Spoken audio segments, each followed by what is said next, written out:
नमस्कार. मागील भागासाठी चॅनलला भेट द्या. तर आता आपण पुढील स्टोरीला सुरुवात करू. जियासमोर येताच अभिषेक प्रेम नजरेने तिच्याकडे पाहू लागला. लीला आणि मासूमाच्या चेहऱ्यावर मात्र आश्चर्य होते. त्यांना जिया जराही आवडली नव्हती. अजय यांना मात्र जिया चांगल्या विचाराची मुलगी वाटली, जी त्यांच्या कुटुंबाला प्रेमाने अगदी सहज सांभाळू शकेल. लीलाने अभिषेककडे पाहिले. त्याच्या चेहऱ्यावर प्रचंड आनंद होता. त्यामुळे त्या जियाला नकार देऊ शकल्या नाहीत. जियाला त्यांनी स्वतःच्या हातांनी हिऱ्याचा सेट घातला, पण त्याच्या चेहऱ्यावर जराही आनंद नव्हता. जिया हे समजून गेली होती की ती फक्त अभिषेकची आवड आहे. आपल्या घरात स्वतःची जागा निर्माण करण्यासाठी तिला प्रचंड मेहनत करावी लागणार आहे. 2 महिन्यानंतरची लग्नाची तारीख ठरली. नवरीच्या रूपात जिया खूप छान दिसत होती. अभिषेक आणि तिच्यावर लोकांच्या नजरा खिळून राहिल्या होत्या. लीलाही अत्यंत सुंदर दिसत होत्या. कन्यादान करताना जियाच्या आई वडिलांचे डोळे पाणावले. ती त्यांच्या घराचा श्वास होती. पाठवणीवेळी अजय यांनी हात जोडून सांगितले, सून नाही तर मुलगी घेऊन जात आहोत.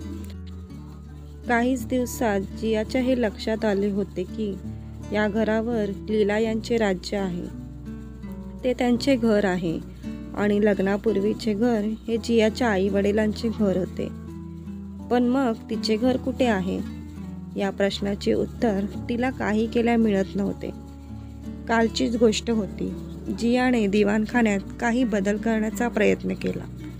त्यावेळी लीला यांनी हसत सांगितले की जिया, तू अभिषेकची पत्नी आहेस, या घराची सून आहेस, पण हे घर माझे आहे.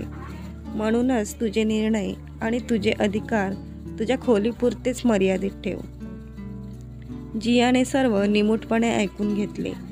अभिषेकला तेव्हा तिने हे सांगायचा प्रयत्न केला तेव्हा तो म्हणाला, थोडा वेळ जाऊ दे.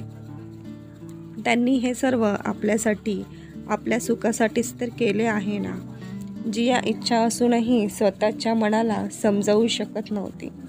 आनंदी राहणे ही तिची सवय होती, पण हार मानून गप्प बसणे तिचा स्वभाव नव्हता.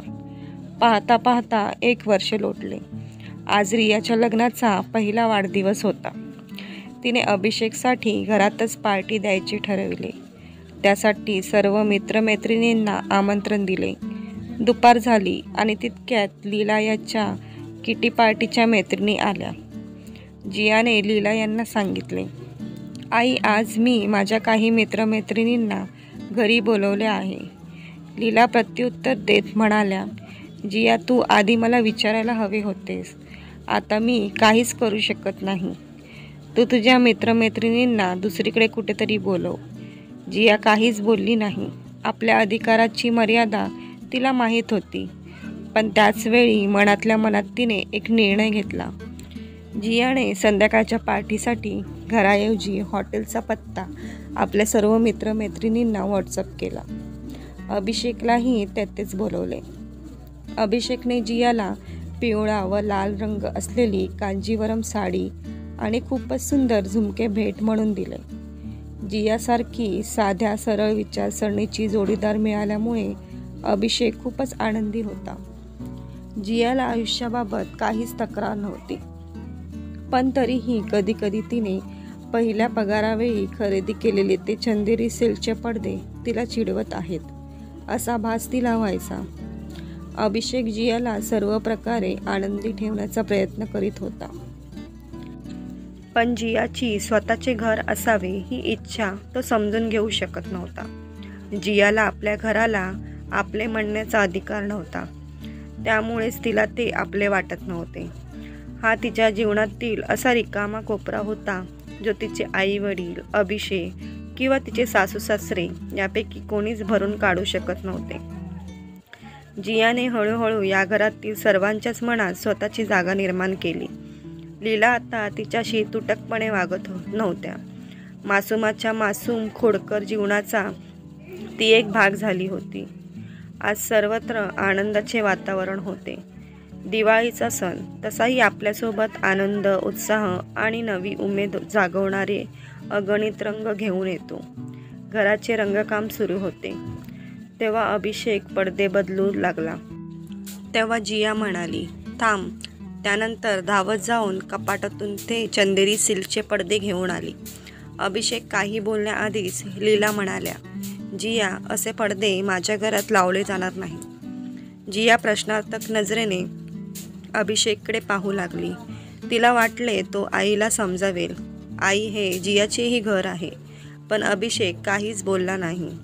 जिया नाराज झाली। हे पाहून तो म्हणाला, इतके कशाला वाईट वाटून घेतेस? पडद्याचे काय एवढे कौतुक? सासरी आल्यानंतरची ही पहिलीच वेळ होती जेव्हा रियाचे डोळे पाणावले।